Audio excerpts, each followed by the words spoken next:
नमस्कार, आप सुन रहे हैं SM अली द्वारा रचित कहानी चीखें मेरे यानी सुमन रावत की आवाज में। लल्लन बाबू अधीक्षक के पद से सेवानिवृत्त थे। सभी लोग उन्हें शुरू से ही लल्लन बाबू के नाम से संबोधित करते थे। वो सौभाग्यशाली हैं क्योंकि उनके 2 पुत्र हैं। बड़े का नाम संदीप है और छोटे पुत्र का नाम अजय है। संदीप लोकल में इंजीनियर है और अजय ट्रांसपोर्ट का काम करता है। लल्लन बाबू की पत्नी हाई स्कूल में लेक्चरर थी। उनका देहांत लल्लन बाबू के सेवानिवृत्ति के पूर्व ही हो जाता है। पत्नी के देहांत के पश्चात लल्लन बाबू के जीवन में खालीपन आ जाता है, जिससे वो कुछ उदास से रहने लगते हैं। लल्लन बाबू का शरीर डील डॉल में भारी भरकम है। हंसमुख रहना उनके स्वभाव की विशेषता रही है, लेकिन जब से पत्नी का स्वर्गवास हुआ है वो हंसते तो है, पर अब उनकी हंसी में पहले जैसी तलखी नहीं रही। सुबह उठकर वो 2-3 किलोमीटर घूमने जाते हैं, लौटकर अखबार पढ़ते हैं, फिर स्नान के पश्चात पूजा पाठ करते हैं और भोजन से निवृत्त होकर आराम करते हैं। 3-4 बजे पड़ोस में समय व्यतीत करने निकल पड़ते हैं। आजकल उनकी बैठक भगवान दास साहू के घर पर हो रही है। ये बैठक इसीलिए भी खास है कि भगवान दास का लड़का परचून की दुकान करता है।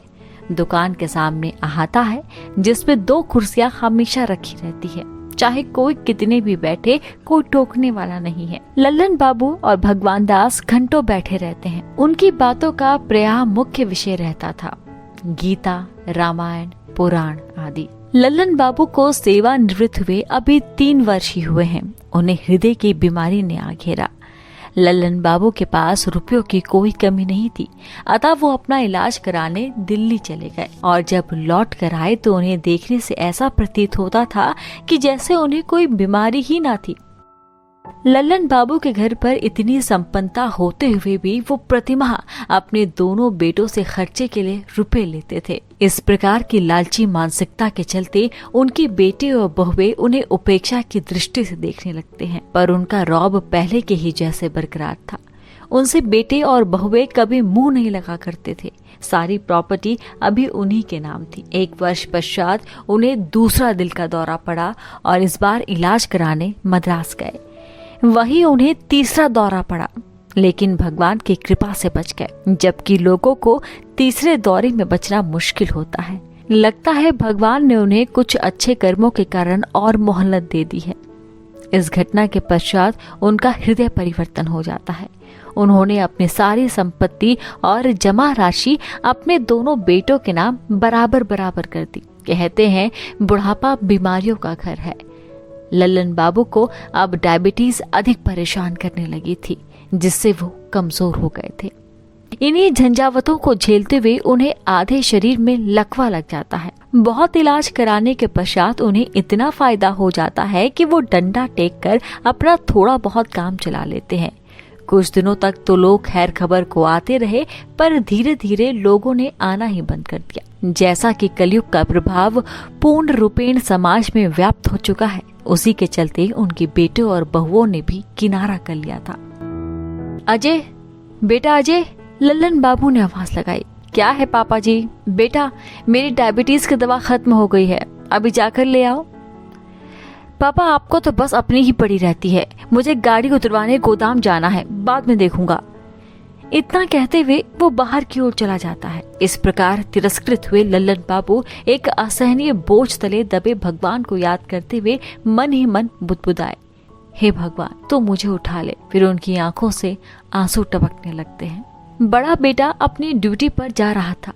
वो तो उसकी परफ्यूम की खुशबू से ही लल्लन बाबू ने अंदाजा लगा लिया वो पिता की ओर देखे बगैर ही ड्यूटी पर चला गया। उसकी पत्नी स्कूल जाने के लिए कमरे के सामने से निकली। बहू, क्या है पापा जी? अनमने मन से उसने रुकते हुए कहा। 1 बॉटल पानी फ्रिज से निकाल कर देती जाना। इस वाक्य को सुनकर उसे ऐसा लगा जैसे किसी ने उसकी बेइज्जती कर दी हो। वो बोली कुछ नहीं, पर उसका चेहरा सुर्ख हो गया।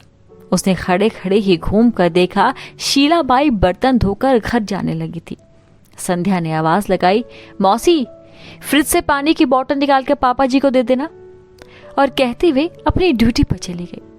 इधर लल्लन बाबू तिलमिला कर रह गए। उन्हें ऐसा लगा था चीख मार कर रो लूं। फिर वो अपनी पत्नी की यादों में खो गए। बाबूजी पानी, इस आवाज को सुनकर वो जैसे सोते से जाग गए हों। ठीक है, टेबल पर रख दो। लल्लन बाबू को भगवान दास साहू के साथ वार्तालापों की याद आने लगी, जब वो गर्वित होकर भगवान राम के आदर्शों की व्याख्या करते थे, जिसका सार है माता पिता के पैरों के नीचे ही स्वर्ग रहता है। उन्हें अपने आप पर ग्लानि होने लगती है। लगता है मेरे ही कर्मों में कुछ खराबी रही होगी, जिसके कारण आज मुझे ये सब भोगना पड़ रहा है।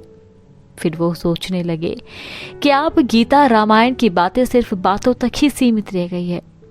अरे वाह, मैं भी क्या क्या बातें सोचने लगा, जबकि मैं भी इस कलयुग का तुच्छ प्राणी हूँ।